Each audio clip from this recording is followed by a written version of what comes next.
It's Wednesday, the 26th of July. Now, if regulators around the world don't take notice of the information I'm about to give via this paper, then they are at best, in my view, negligent. At worst, they don't even want to think about it. After Moderna booster vaccines in a trial done in Switzerland, there were 777 working people followed up with 777 controls. 5.1% of those who had the booster vaccine had increased troponins, indicating cardiomyocyte damage. So 5.1% increased cardiac marker damage, chemicals in the blood. 2.8% of the 777, that is 1 in 35,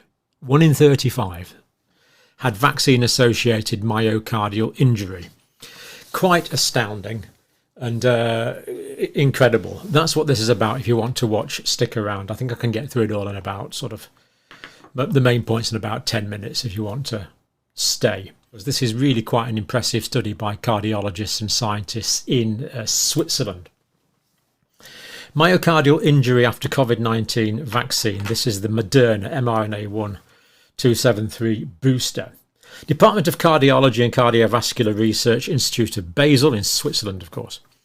Now, this is published in the European Journal of Heart Failure. It's an open access journal of the Heart Failure Association of the European Society of Cardiology, so top flight stuff.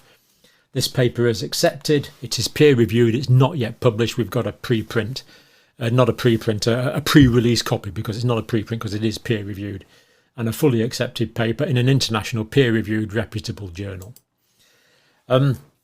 It's a prospective active surveillance study. So they went forward, collected the data as they went on, and it's active surveillance. They were actually looking for things. In the past, what we've had is retrospective passive surveillance. So it's been passive in the past. People have only collected data as patients have come forward to complain about it. And it's been retrospective, looking back. This is a much better quality study all round, and has produced really quite worrying results, really. And this study was industry independent. It had nothing to do with the people that are making the money. Nothing to do with the people that are making the money. This study was not carried out by the people that are making the money. Independent. Instigated by the investigators themselves. So the aim, they want to look at the incidence and potential mechanism of oligosymptomatic. So oligo means few, oligosymptomatic. So oligosymptomatic myocardial injury is myocardial injury which has sometimes no symptoms or sometimes minimal symptoms. It's oligosymptomatic. But that doesn't mean to say there can't be quite severe consequences. In fact, just before we go on, I think I'll just tell you something about the potential severe consequences. Now, this is from the textbook of medicine that's been used for generations now. I just want to read something from this. In most patients, this is talking about myocarditis. In most patients, the disease is self-limiting and the immediate prognosis is excellent.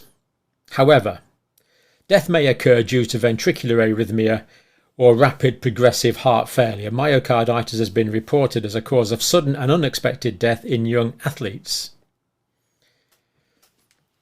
And we could go on and read about longer term complications. Not my words, directly from David's Principles and Practice of Medicine.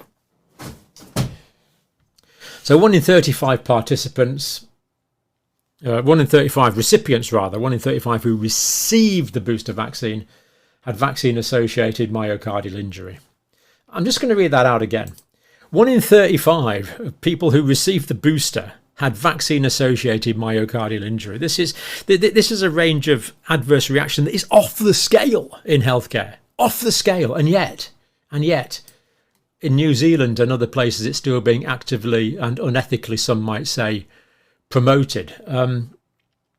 This is just off the scale risks. Off the scale, completely. The only way you would take this kind of risk in healthcare if the alternative was certain death.